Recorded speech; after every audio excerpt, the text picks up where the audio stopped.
We're live.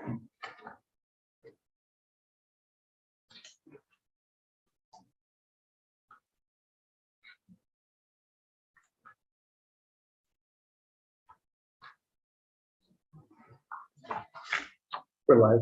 Okay, good morning. This is Senate Judiciary. It is Tuesday, April 18th. And we're starting this morning's discussion with H227, an act relating to the Vermont Uniform Power of Attorney Act.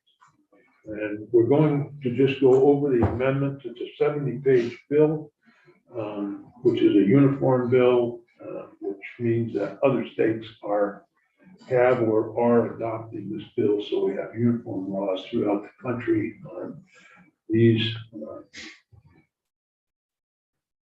three this bill. Eric, if you would share the screen and go over the amendments, that would be helpful. Absolutely, will do. Good morning, everybody. It's Eric Fitzpatrick with the Office of Legislative Counsel. As the chair said, here to talk about H227, which is the Vermont Uniform Power of Attorney Act. As the chair was also saying, this is a uniform act. It's been adopted in 28 states currently. Vermont would be the 29th if this proposal was adopted. We're now going to be looking at some proposed amendments to the House-passed version of the bill, which you have looked at already. There were some comments from certain members of the bar, as well as some other interested parties as to some potential changes that needed to be made or that were requested. And my understanding is that at this point that all those interested parties have reached consensus on the language that you see before you. There was some discussion of it over the weekend, and the consensus was reached. So I think that the language you will look at today is the language that all the interested parties who have been involved in this Power of Attorney Act have all reached agreement on. So, and there aren't that many, so it should go pretty quickly. There's really only a few changes to look at.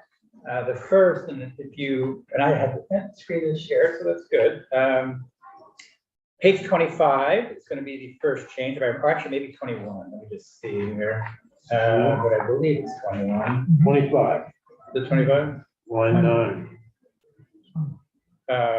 Yeah, there's a small one on page 21. It's just a cross-reference. You'll see line 13. It's just a technical omission that had been. It's because you see this is the definition of the statutory form, power of attorney. And in fact, you may recall there are two forms in the bill, not just one. So it needs to be the cross-reference to both forms in the statute. 4051 and 4052. There's the regular power of attorney form and the short form real estate power of attorney form, which is actually Vermont specific. So that's the first one. Very technical, as I mentioned. Line 25.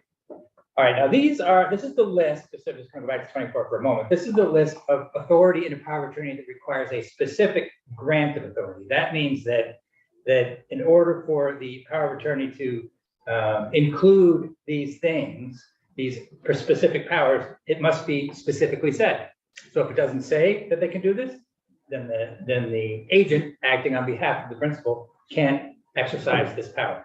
And again, you may recall that there was discussion about whether or not the concept of an enhanced life estate deed, that's in the highlighted language on lines 9 and 10, whether or not that should be part of this specific list. In other words, whether the sort of thing that would need to be specifically itemized before the agent can do it on behalf of the principal. Everyone agreed. I think ultimately that it should be added to this list. So here's where it's added. And what it is that I think it was three years ago, roughly, that this committee and the legislature passed the Enhanced Life Estate Deed Bill, and that allows someone to transfer property to someone else, to you might call it transfer property to someone else, but the property isn't actually finally transferred until the transferor dies. So it's at the moment, that's why it's called a life estate. During that period of time, the transferee, the person who receives the property, brings up some law school language, but like the transferee doesn't get a present interest in the property. They get what's called a future interest. So in the future, they will have an interest in the property. It's contingent, and it's contingent on the person who transferred it dying. When that person dies, it immediately becomes the property of the person who received the enhanced life estate deed transfer. So that's the way it works.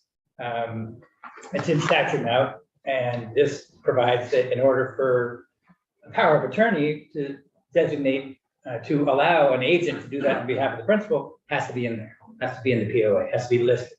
If it's not listed, then they can't do it. Like all the preceding, see the 11 things before that, these are all things that have to be specifically listed. This adds one more item to that list, the ability to transfer property by enhanced life estate deed.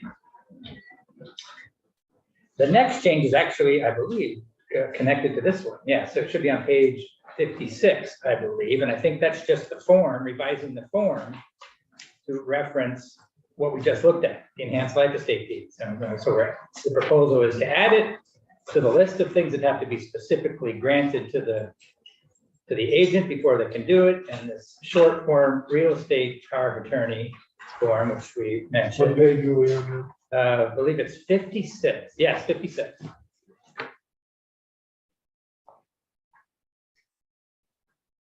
Oh, yeah. So you see, that's the same language that we just looked at. So that is basically just adding to the form the option of having the agent be able to transfer property through an enhanced life estate deed. And if you want the agent to be able to do that, you check the box. See all these little options for giving authority to the agent are all listed in each of these paragraphs, going up to the previous page as well. A number of different possibilities for the principal to decide that they want the agent to be able to do on their behalf. If they want them to be able to do it, they check the box. If they don't, they leave it unchecked.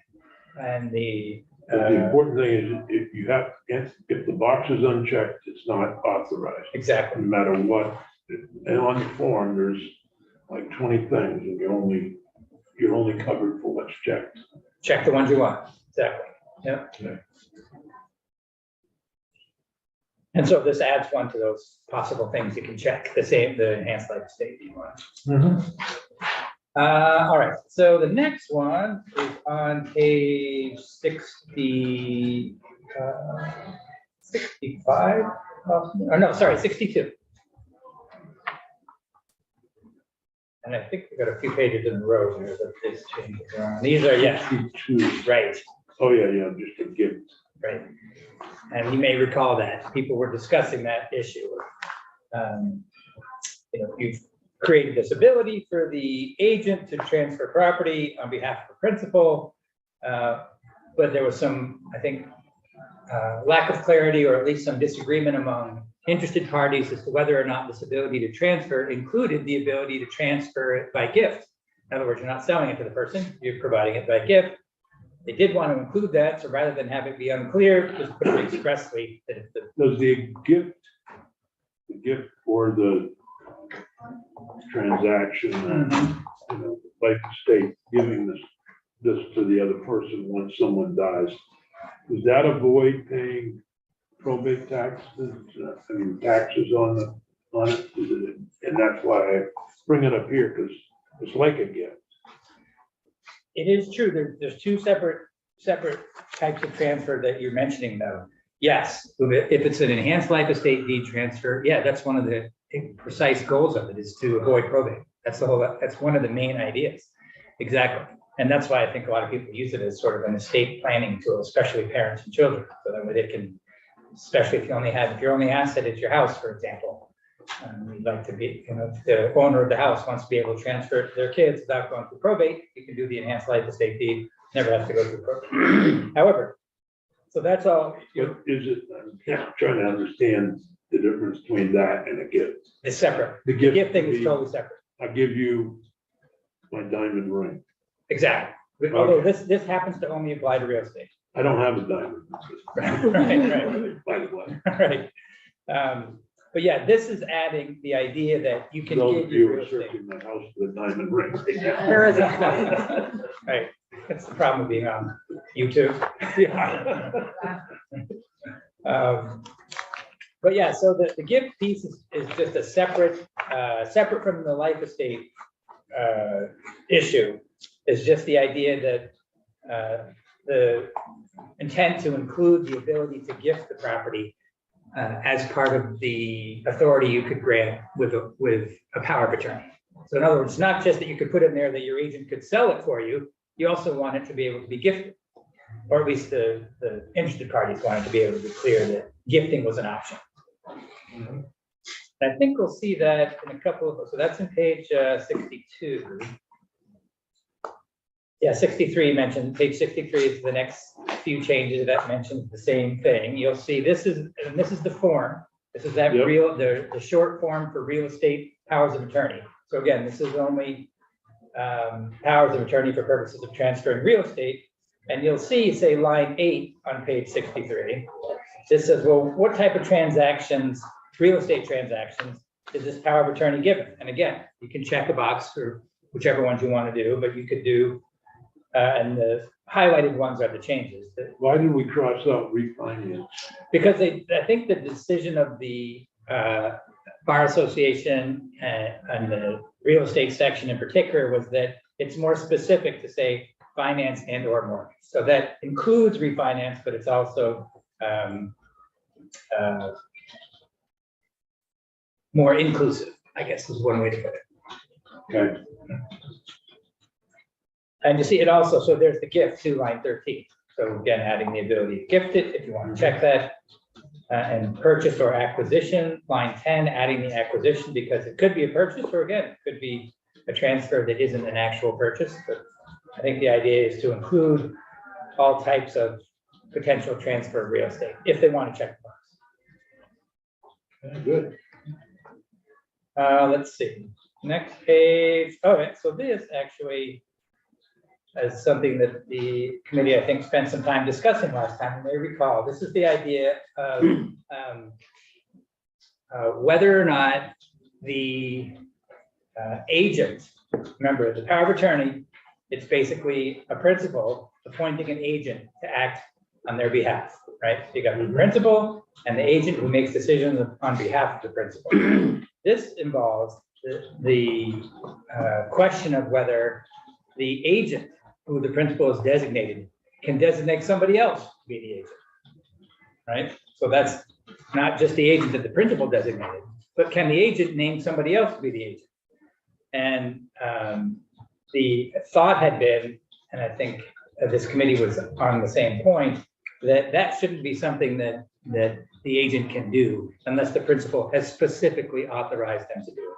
And that's why you'll see line 1, if this box is checked, clarifying that only if this box is checked, then each agent in the power of attorney can delegate the authority to another person.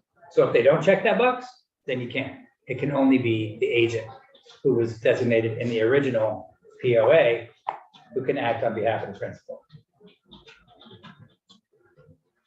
So it was kind of a, whether it was an opt-in or opt-out, I think is the way this committee was talking about it. So you have to opt in. So the principal still has control over who the agent might be. Right. So that, but if my agent retires, for example, I would have to agree that this new person is okay. Unless you check the box. Unless I check the box. Right.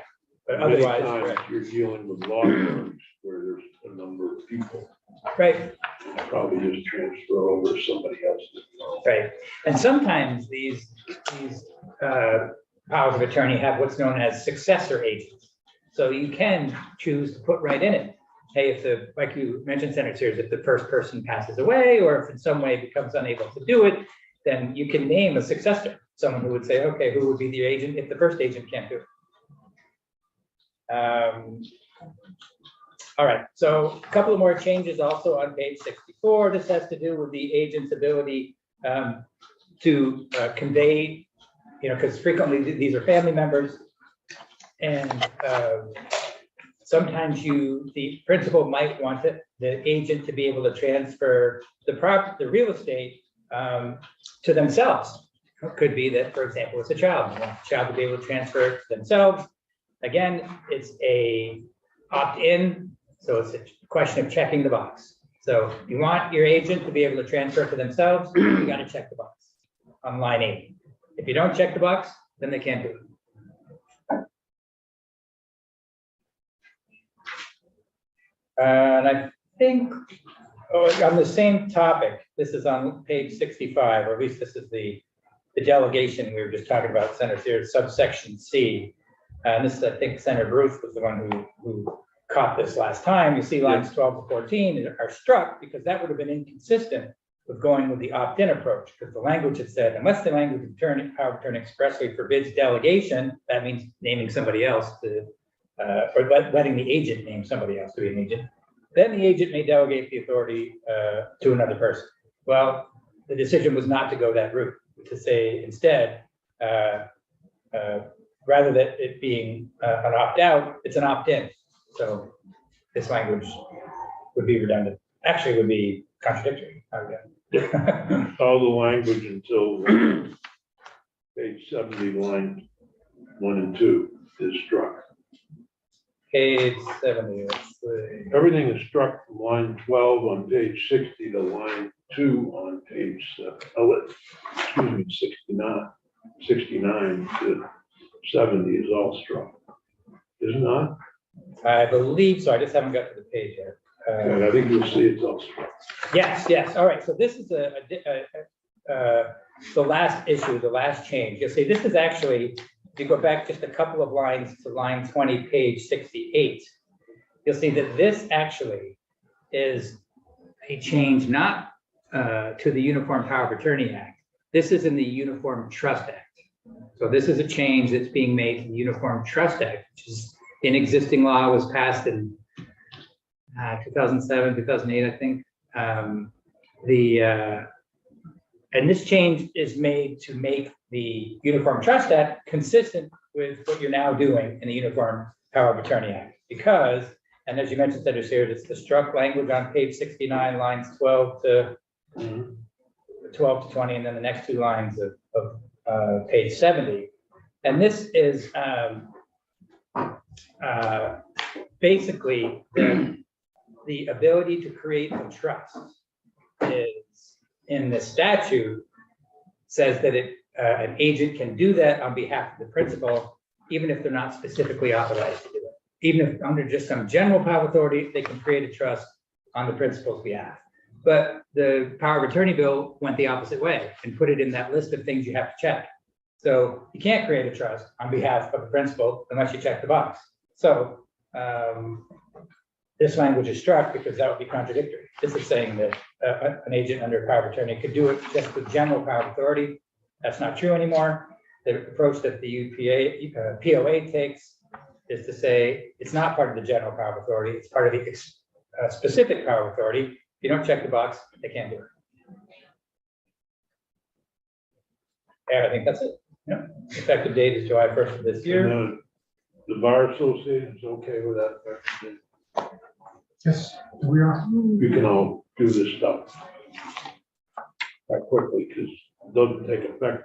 Probably the governor doesn't sign it until sometime early May or end of April. The Bar Association has already planned the training for lawyers. Good. Yeah. That was Bob Paolini, by the way, for the record. I asked you the question, so it's not your fault for that. All right. Any other questions about this mammoth bill? Should I try and pull down? Everybody understands all 70 pages. Yes. Absolutely. You better believe it. Eric is going to do the report. Yeah. Designated reporter, Right. like a designated hitter. That's right. You designate the as an agent for that purpose. That's a good point. Very appropriate. Well, I can take down the screen if you like.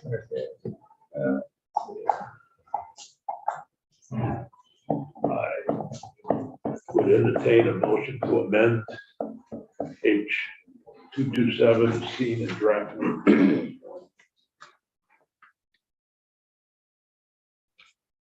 Senator Baruch has moved that we report in favor that we amend H 227 as seen in draft 2.1 dated 4/17/2023. Any further discussion from anyone, including those online? I mean, that are remotely joining us through Zoom. Hearing none, all those in favor say aye. Aye. Opposed? Okay, now I would entertain a motion to report favorably H227 as amended. Senator Baruch has moved to report favorably H227 as amended. Is there any discussion? So Peggy, would you please call the roll?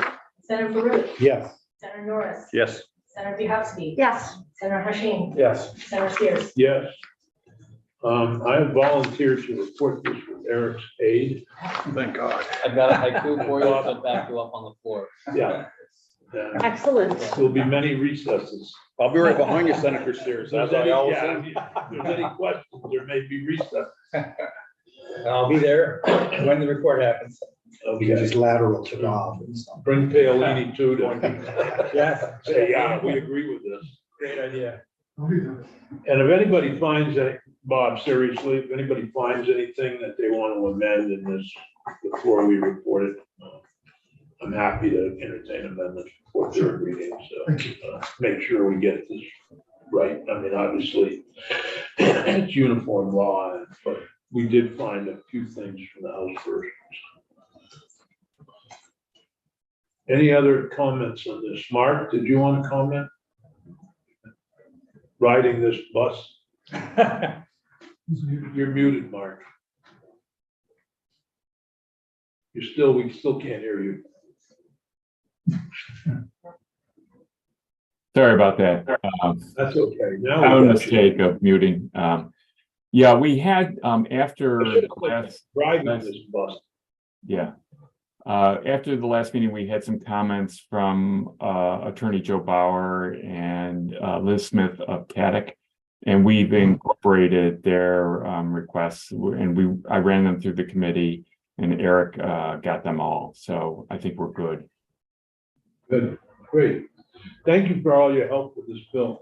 Oh, well, thank you for your consideration. That concludes H227. So Eric, it'll be a couple, maybe tomorrow when we get this meeting, the next couple days.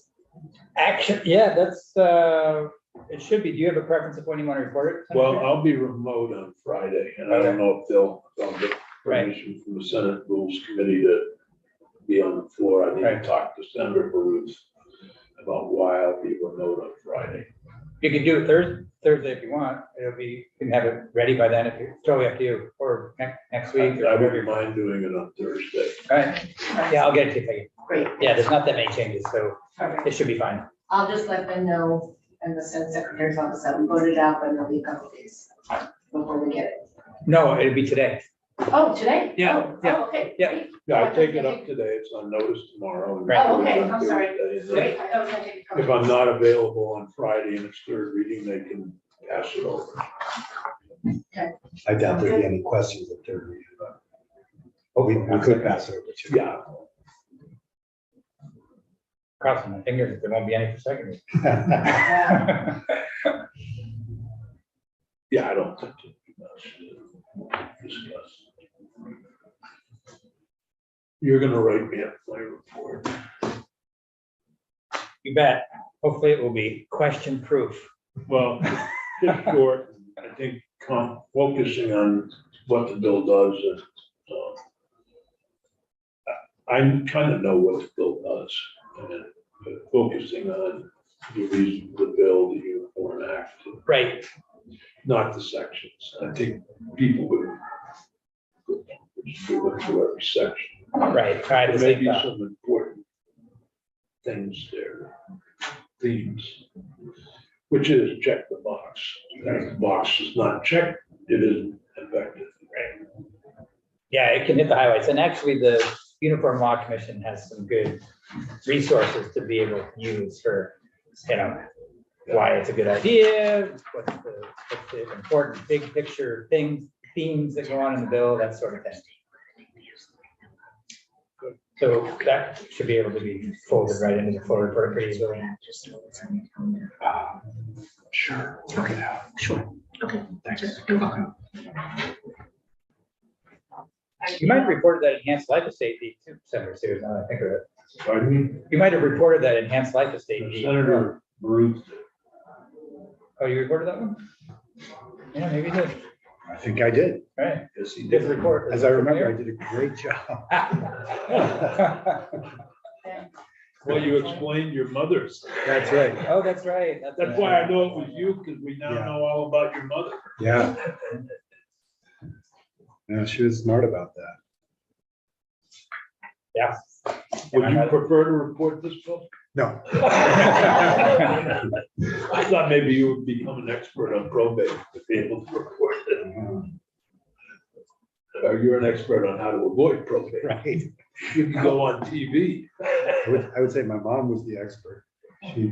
She took the right moves, and then after she died, I was told, oh, yes, she was very smart. Now you don't have to go to probate. So, Same here. I have one on my mother's life Yeah. estate deed too. Same deal. Life estate. Yeah. All right, well, we're gonna turn focus to H 175, which is a really simple bill. All it does is follow what we passed in state law regarding, and federal law regarding the children and family council. But some of us may forget what the children and family council does, so Ben Noskowski is here to help us remind us. just enjoying. And joining us is Amy, excuse me, Honorable Amy Davenport. That's okay. Most people know me by Amy these days. One of my favorite judges over the years, who used to, back in the day, she was in this committee, I think, every day for months on end. It seemed like it. It seemed like it. Yes. Margaret Lucente used to send you out to find John Bloomer and John Campbell. Right, right. If you remember those days. I do. I remember them well. And they were frequently absent from committee. Now they are in different positions where they don't want to be reminded of their absences from committee. Hard to believe of John Campbell. Yeah, isn't it hard to believe that he'd have more than one thing going on at the time? All right, so Ben, maybe Amy, if you could just give us, before we start with Ben, I know it's a little unusual, but just give us a little rundown of why this bill is needed. Well, Karen and I are going to once do a little PowerPoint for the two of Karen Vestine, who is the chair of the Children and Family Council for prevention programs. But I can give you a little bit of background now. When I was in the legislature back in 1986, like almost 40 years ago, I sponsored a bill that created the council, what we refer to as the council, but it's the Children and Family Council for Prevention Programs, which is a mouthful, and most people don't ever remember it once they hear it once. I sponsored the bill that created it, and back then, it's important to remember that prevention, the whole concept of prevention programs, was in its infancy. And so the council was initially created to develop a state plan on prevention that would span every department of state government that you can think of, including the Department of Motor Vehicles. For some reason, I'm not exactly sure what that one was about. But over time, prevention programs sprang up everywhere. And the idea of having a statewide program on prevention was really not something that really worked. But in addition, the federal government passed what we now know as the Juvenile Justice and Reform Act. And that act, through that act, states became eligible for funding from the federal government through the Office of Juvenile Justice and Delinquency Prevention, providing they had a state advisory group. So whoever the governor was at the time, I think this happened in the 90s. Whoever the governor was at the time looked around, the commissioner of human services looked around. Do we have an existing organization that's created by statute that we could say is our state advisory group? And their eyes fell on the Children and Family Council for Prevention Programs, and it became the state advisory group for the purposes of this federal funding, which is very important to Vermont, and we can get into more detail about it. In sometime in the early 2000s, somebody pointed out to the governor, who was, I think it was during Governor Shumlin's, when Shumlin was governor, that there was no, there was no official designation. And he issued an executive order making the council the state advisory group for the purposes of these federal funds. The federal funding, as we'll get into, is the role of the council is quite complicated in terms of making sure that these funds are spent appropriately and in compliance with the Juvenile Justice Reform Act. And so those obligations, those federal obligations related to juvenile justice really overtook the other obligations, the original obligations, which had kind of become obsolete anyway, in terms of trying to coordinate prevention programs across state government. So that's a little bit of background. As I said, I think that's helpful in understanding why this. Yeah. We'll let Ben walk through the bill and then we'll hear from Karen, but I wanted to get that kind of initial what it was. And you were chair of House Judiciary in 1986, is that correct? That is correct. I think that's correct. Actually, I think I became chair in 88, maybe. I think I was still just a member of the House Judiciary Committee. But at least you're former chair of House Judiciary, and it was before my time in the legislature, but you were well known. I think it was just before. I think I left in 90 to become a Superior Court judge, and you were elected not long after that, correct? I came here, I was elected in 92. Right. So we just missed each other, but we got to see a lot of each other. In 93, and I never been able to get rid of it. I was going to say, Actually, John Bloomer's father was the chair of Judiciary when I. Yep, he was. He was, and killed in a very tragic automobile accident. But I worked with him on the creation of the family court. Yep. Yes. Anyhow, thank you so much for that. And then we'll come back after Ben does a walkthrough. Right. That's it. Ben, if you're ready then. Sure. I'll go ahead and share my screen if you'd like. Yeah, that would be helpful. Sure. It's not like a long bill.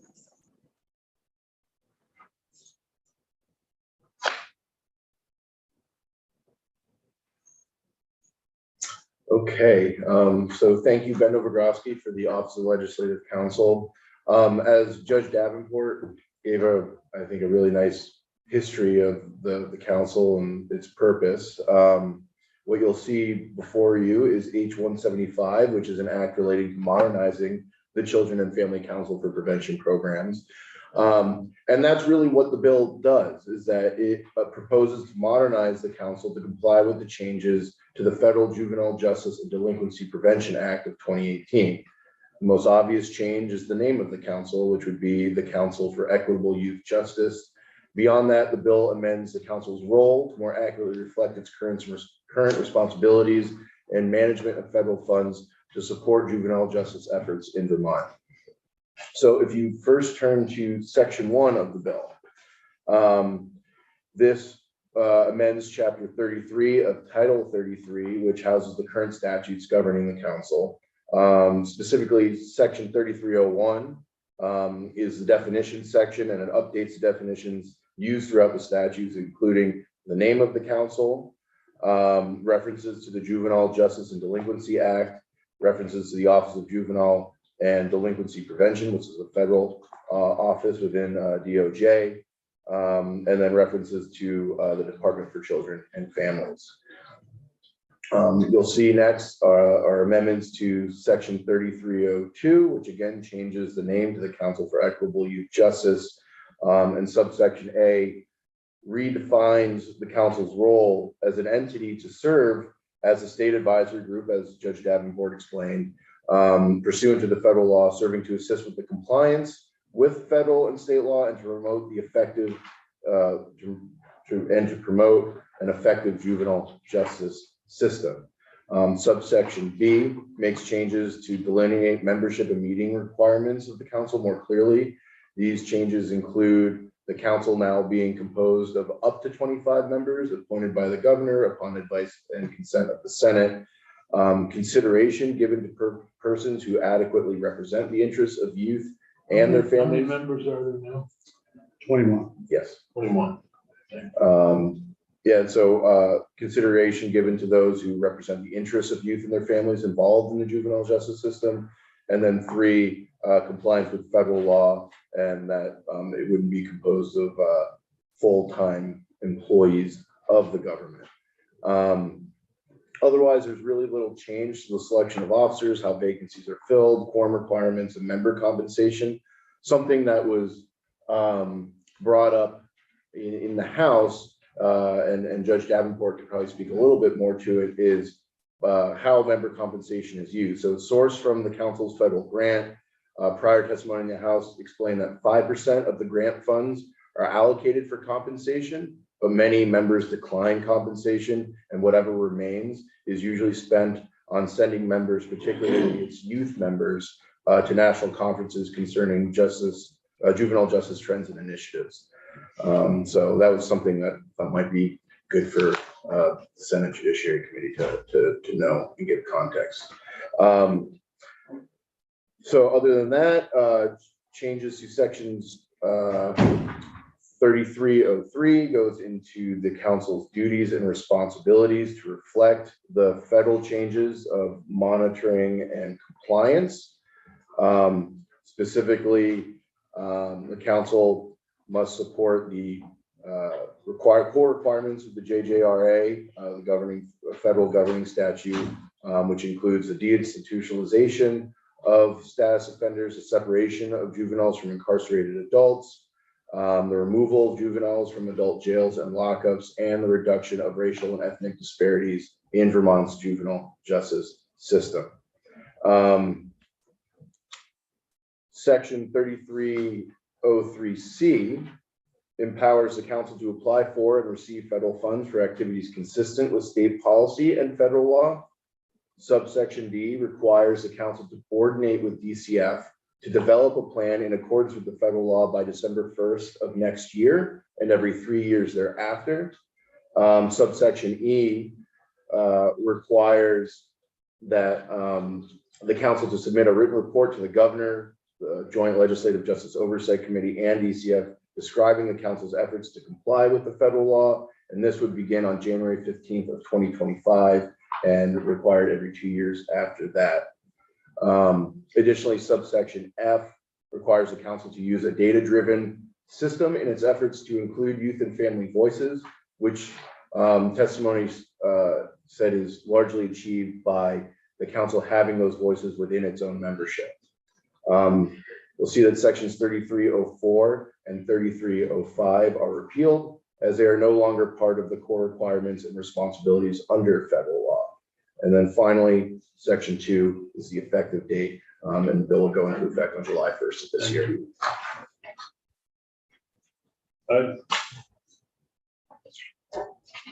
Can I ask, Sure. was the move from 21 to up to 25 dictated at the federal level, or? Yeah, my understanding is that the federal law bumps that number up. Okay. Yeah. Actually, no.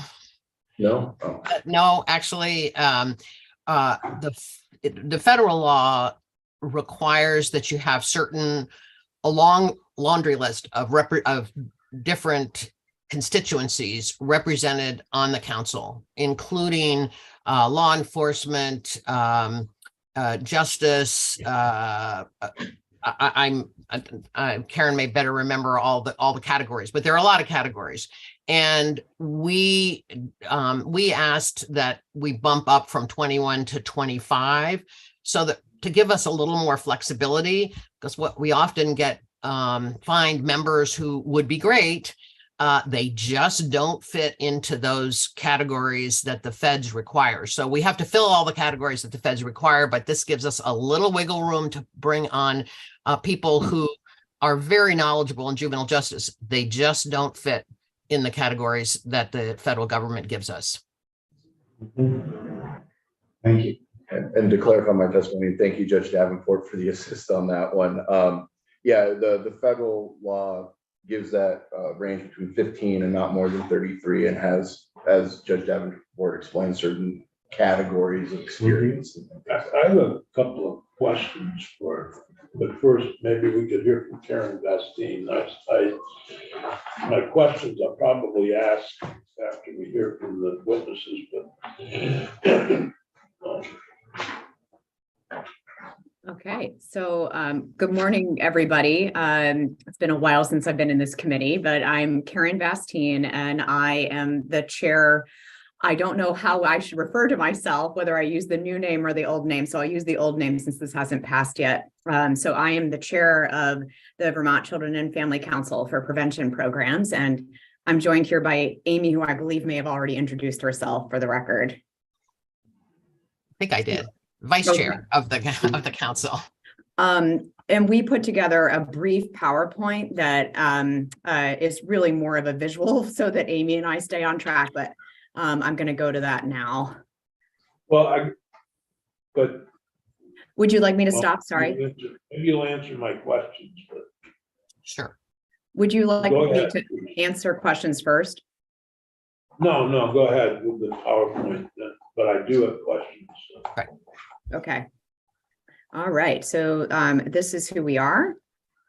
And now I need to get myself out of the way. So I think, Amy, and frankly, the legislation covers a lot of this already, that we are Vermont's advisory group for juvenile justice, that we are authorized by the Juvenile Justice and Delinquency Prevention Act, and most recently, the JJRA, as we affectionately refer to it, the Juvenile Justice Reform Act. All of our members are appointed by the governor and then confirmed by your body.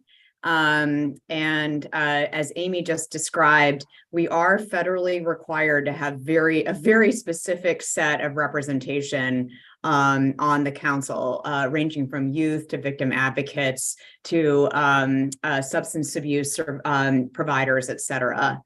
And we are attached to DCF for planning and administrative functions. And then again, I'm just going to go through this quickly, but, our role is to support DCF's compliance monitoring with respect to the core requirements of the JJRA.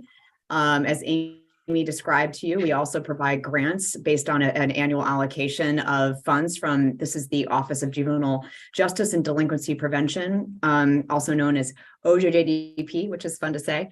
And then just so that you all have some examples of the work that we've done, we do really consider ourselves to be living in a place where we are supporting juvenile justice reform. So, for example, the council has been very supportive of the implementation of the Raise the Age legislation. For example, we have a few years ago, we provided a grant to the crime research group so that they could establish a baseline for recidivism for 18 and 19-year-olds, so that once 19-year-olds are added to the system, we have a place to understand our success. And we also, with respect to that, we've provided funding to develop and implement a domestic violence accountability program, which was a big question mark when we were looking to raise the age in terms of how do we make that developmentally appropriate. And then, of course, identifying and reducing racial and ethnic disparities among youth who have contact with the juvenile justice system. And then this has already been covered as well, but just so that you all have it for review, these are the 4 requirements of the JJRA. Deinstitutionalization of status offenders. So that means if a kid is truant, they should not be in a locked facility for that. Separation of juveniles from adult inmates, that we often refer to that as sight and sound separation. Removal of juveniles from adult jails and lockups, and then, of course, finally, addressing ethnic and racial disparities. Okay, this is where some of my questions come in, Karen. Okay. I mean, we've deinstitutionalized status offenders years ago. Yeah. Could you put the PowerPoint back up? Because I wanted to comment, if you could put that PowerPoint back up. Sorry, just a little slow. Sorry, there we are. Oh, okay. But separation of juveniles from adult inmates, is my understanding, it's required by federal law anyway. The Rape Elimination Act requires that. It requires it. I guess I think I'd make a little distinction. It requires it as a condition of the funding we receive. So to the degree that we are not in compliance, and we'll get to a slide that shows what we get from the federal government, but to the degree we're not in compliance, we lose money. We have to report. I understand, but I think it's already there. We already have to do it, right? Right. We have to do it. Yeah. But what's interesting, Senator Sears, is that this requirement of the Juvenile Justice and Delinquency Prevention Act actually predates PREA. Oh, okay. Yeah, this has been in existence. Amy, I can never remember my dates, but some of these are from the 70s. Another one is from the 80s. I think the addressing racial and ethnic disparities was added in the 90s, but I'll probably need to check my math to make sure I'm telling you the right years. That's okay. Actually, the issue that I'm most concerned with is removal of juveniles from adult jails and lockups. And we've had a horrible, I'll say 3 years since the closure of Woodside. Yeah. And I didn't oppose closing Woodside because of the conditions there and some of the staff issues, particularly the leadership.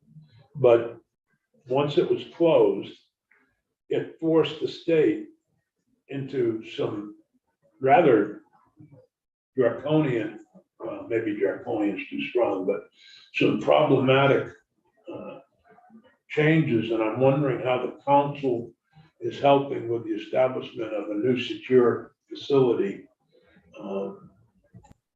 If there's any role there for the council to help with that, because this Newberry thing has been a real mess, obviously, and the state is now trying to get a new facility, temporary at least, for that group, and it's shown that it's really caused great harm within the entire system.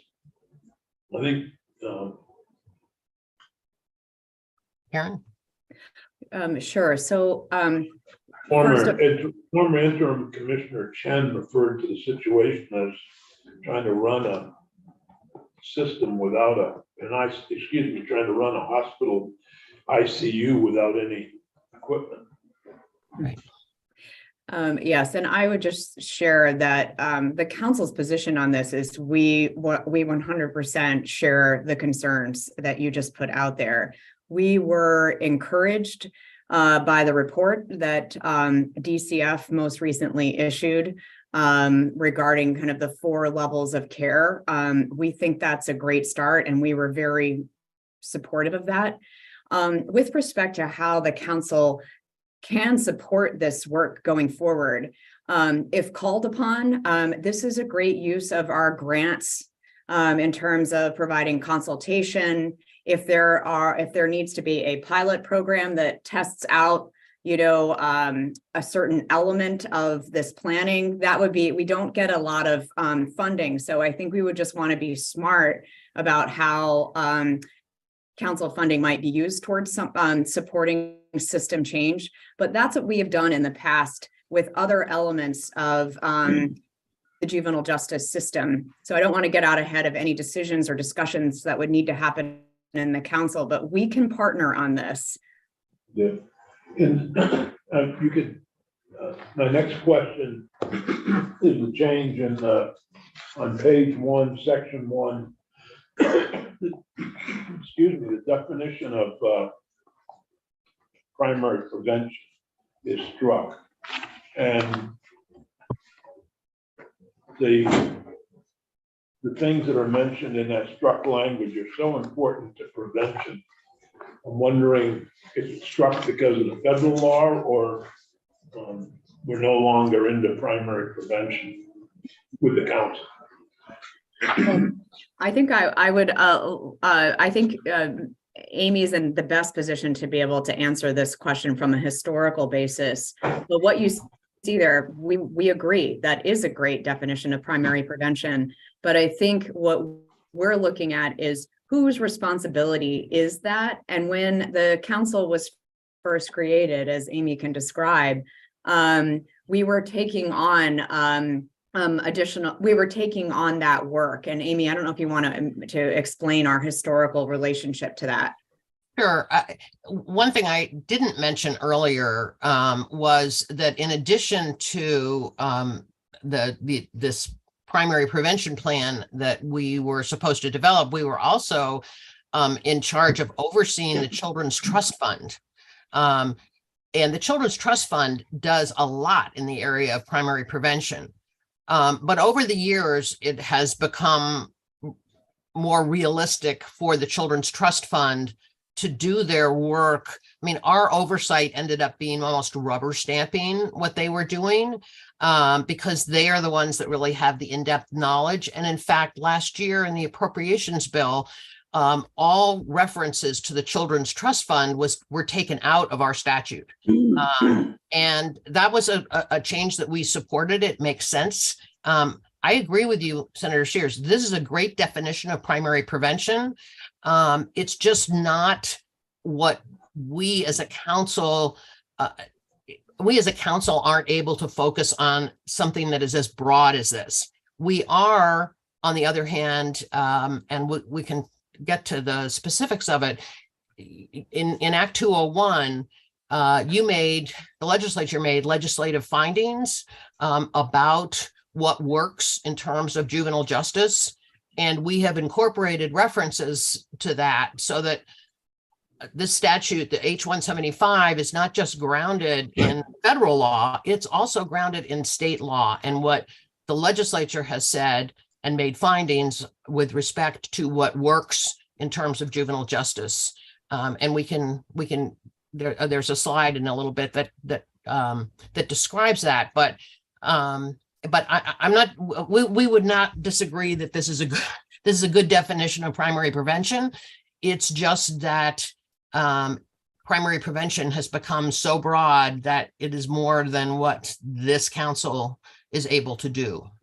Right, and when the JJRA was enacted, it actually redefined the role of the state advisory groups with respect to prevention, that we're specifically working in the space of preventing youth from entering the juvenile justice system, which is it's a much narrower scope. Okay, I'll ask some questions at DCF when we get there about this particular piece. Thank you very much. Why don't you continue with the PowerPoint? I'm sorry to have interrupted you, but this should. Oh, no, that's great. Amy, I think these are your slides now, so I'll just keep going. Okay, you just keep moving the slides because I can't do that. So next slide. I think I've already covered the case for modernizing our authorizing legislation. And I think we can move to the next slide. Karen, if we can. I did. We've covered most of this. Yeah, we did cover this. And so if we move to the slide after this. So I mentioned that we wanted to frame our mission, the mission of this Council for Equitable Youth Justice, in not only the federal law, but also in state law. And these are the legislative findings that were incorporated into Act 201 and that we have referenced in H-175 as part of our mission. So that you see it in section 1, section 2 of the bill, cross references 33 VSA 5101A, and also the state plan that juvenile justice plan also references. But basically, I think this is one of the best definitions of what the purposes of juvenile justice reform are. A recognition that specifically in C, that high intensity interventions with low risk offenders decrease program effectiveness, but also contrary to public safety. So if you put low risk juvenile offenders in with high risk juvenile offenders, you just get more high risk juvenile offenders. So this just contains some of the things that we feel are very important in our state law, which are not actually in federal law, but we feel very committed to. Karen, you want to? Okay, so this just gives you an idea of the JJRA dollars that are allocated to Vermont.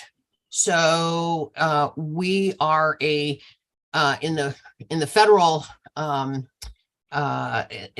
world, we are a small state, and so we get a minimum allocation along with the other states that are considered small states. This is something that Senator Leahy pioneered, if you will, so that there's kind of a base level for the smaller states that you can't go under.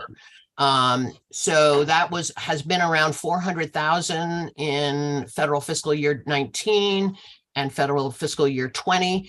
In 2021, it bumped up to 600 because they bumped up the minimum allocation for small states. But as you see in FY 22, we lost money. And the reason we lost money was due to compliance issues. When Act 201, under Act 201, 18-year-olds came under the jurisdiction for all but the most serious crimes, the Big 12, which now may become a larger number, like the Big 21 under S4. But during that transition, we are allowed a few cases where a juvenile is held without sight and sound separation in an adult facility. But once we go over, I think it's 4 or 5 per year, once we go over that magic number, they then start to reduce our federal allocation. So in 2022, we lost money because we had some 18-year-olds who were mistakenly should have been the sight and sound separation should have applied to them. But corrections, there were some correctional officers who weren't understanding of that. And I think it was about 7 or 8 cases. It quickly got remedied. I have to say both DCF and DOC quickly moved to put the training in place. And we have asked OJJDP to revisit this and hopefully maybe regain, in the hopes of maybe regaining some of these funds. But right now that's 481 is what we get this year. Hopefully next year we'll be back up. Well, depends on what Congress does. I don't want to guess that one. I think Karen has already talked about some of the examples. One other example that I think the committee might want to know about is we have a restorative justice training program for law enforcement that we funded. I think it's now in its 2nd or 3rd year of funding. And that, again, that kind of typifies the kind of smaller programs that we're able, where the funds are, I think, well used for pilots. to see what works. We are constrained to some degree. We don't get to spend the money any way we want. There are 34 program areas under the JJRA that describe the kinds of programs to which we can where we can allocate funds. So it has to serve one of those 34 purposes, and we have to articulate which purpose we're serving. And I think Thank you. that's it. Thank you very much. It's a helpful presentation, slide, whatever. Are there any other questions for Karen at this point? I think you've answered all the questions we had. I don't know if other committee members. I did, but the presentation was so excellent, it answered all of them. It knew what I was going to ask. Well, they probably did. I guess I'll go to the report on page 5. You're going to be doing a report every 2 years. Is this federally required, or is this something you wanted to do? No, it is federally required. We've actually been doing it for a number of years. We're happy to share with the committee our most recent report. Well, that might be helpful. Okay, we can do that. Art. You send it to Peggy, that'd be nice. Okay, we'll do. Okay. Okay. Our next one, thank you, Karen. Is there anything else you wanted to add, Karen? No, just, we really appreciate that you're taking up Nice this to bill, see and you thank in a you. new role. Sorry? Back. Nice to see you in a new role back before the committee. Yes, I was very excited when I had an you're working. excuse to be here again. We work so closely together with this committee on Raise the Age that we were almost a member of the committee for a while. Our next witness is Marshall Paul, juvenile defender.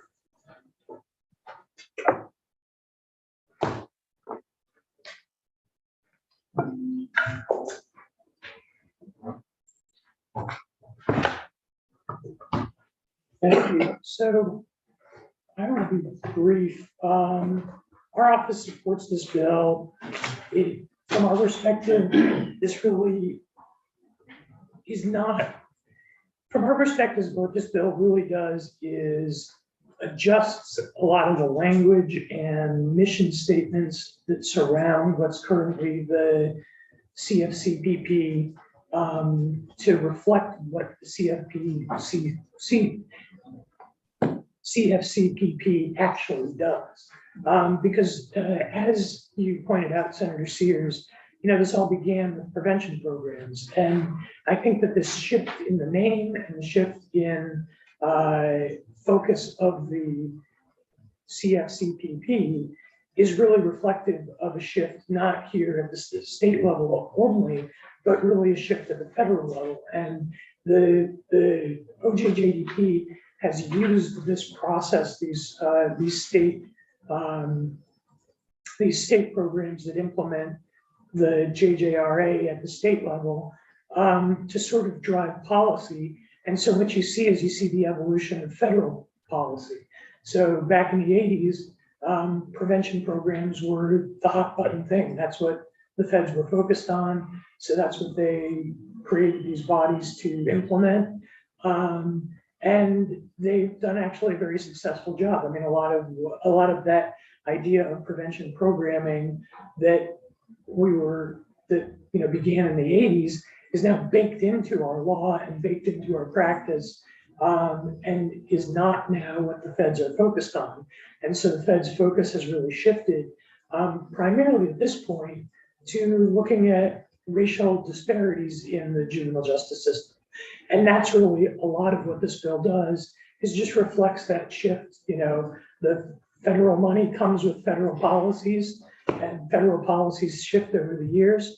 And so we look at this bill as a reflection of that shift, and we support it because, first of all, we need to do to keep getting that federal money. We need to keep implementing those priorities the way the feds want us to. And we also support it because it makes a few practical changes that I think are really valuable. It has been hard for the committee to keep its membership in compliance with federal requirements, because the federal requirements do have this like an extensive list of various constituencies that must be represented, while also making sure that, you know, less than half of the people there are full-time state employees. And that can be difficult. And so expanding membership from 21 to 25, from my perspective, makes a lot of sense in terms of helping them to be able to maintain that compliance and bring in the membership that they want. We're glad to see that the bill incorporates the legislative findings that are in Title 33, 5101, small a. I think that that's a really actually sort of an overlooked piece of this bill, because what that does is that really connects the policies of the federal government that they are, you know, that this body is there to implement, to the policies that this legislature has set and said, these are our priorities when it comes to juvenile justice. And so using this bill to sort of combine those and integrate them, I think is a really creative and smart move. And so we're really supportive of having that. Other than that, I'm happy to answer any questions, but don't have any further comments. Are there any other questions? Great, Thank you very much. our next witness is Tyler Allen, with DCF. Tyler, welcome. Good morning, committee. Can you hear me all right? Yes. Great. My name is Tyler Allen, for the record. I'm from the Department of Children and Families, Family Services Division. I'm the Adolescent Services Director. And part of my purview is to oversee the efforts regarding compliance monitoring and all the work related to the JJRA. I can keep my comments relatively brief as well, like Attorney Paul. Our department is in support of this bill. We had the opportunity to work closely with, we've had the opportunity to work closely with the council all throughout. As was stated before, DCF supports administratively, it supports the council, supports these efforts, and has, you know, we've been at the table while conversations were happening internally around the scope and kind of focus and the intention behind this bill. I would just add that while I really enjoy that this puts a finer focus point on the specific work and expectations of the council as a state advisory group for the JJRA, it's still an ambitious charter. There's a great deal of work here. The 4 core requirements are meaningful requirements that take a lot of attention and energy. And the council has really been supportive thought partners throughout in this process. They're a meaningful stakeholder engagement group for us to be able to work. And they you know, every month and week, we get meaningful insight out of the conversations about how policy changes affecting juvenile justice are perceived by the members of the council. So it's a meaningful partnership. We support this bill fully, and I'm grateful for all the changes that have been proposed here. Okay, great. I'd be happy to answer any questions folks have if they feel that there's still any unanswered questions from before. I know there's started to be some conversation about placing, the challenges DCF has been in regarding placing youth and our intentions to build other secure programming. I'd be happy to weigh in more if there's. I mean, I guess. I don't have any further questions. I think my questions have been answered. Is there anybody else who have questions for any of the witnesses about the bill?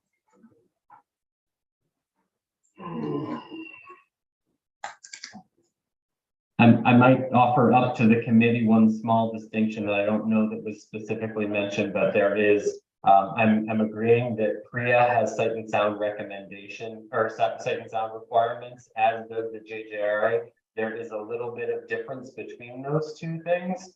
The JJRA defines the age of a juvenile as somebody who is not yet to the age of full criminal responsibility, which in the state of Vermont is currently 19, set to be 20. I can't hear. We're losing your voice. Oh, so sorry. Okay. I'll come a little bit closer to the screen I thought it here. was me because I have hearing. No, it started out and then got quieter and quieter and quieter and Can you quieter. start over with that last one, Tyler? Of course, I'll come a little closer. Can you all hear me well now? Yeah. Great. I just was differentiating, there's a little bit of a difference between the JJRA and PREA with regard to the age of juvenile jurisdiction.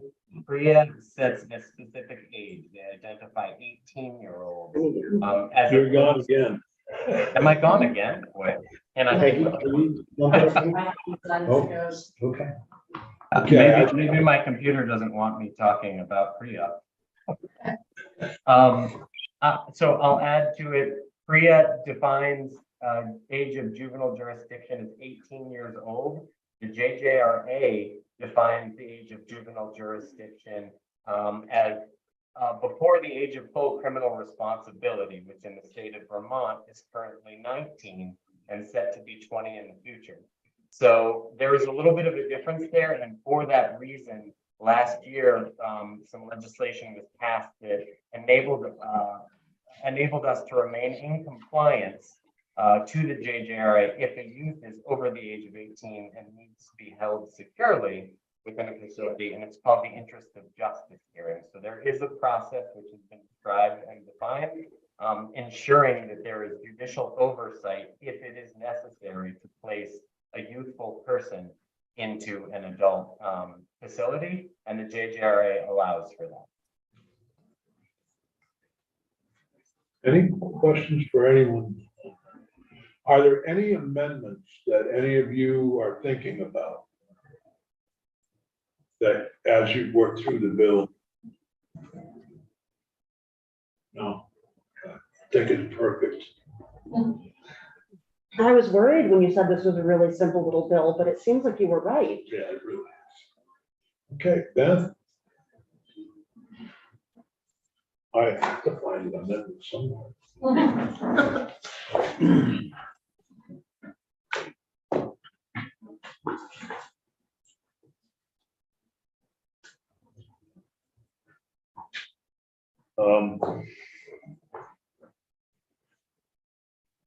Looks good to me. Me too. Question is, you ready to vote?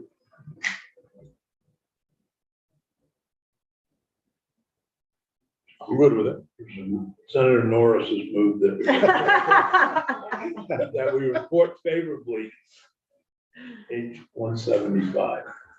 Is there any further discussion? I was on the fence till the supportive comments by the senator from Franklin.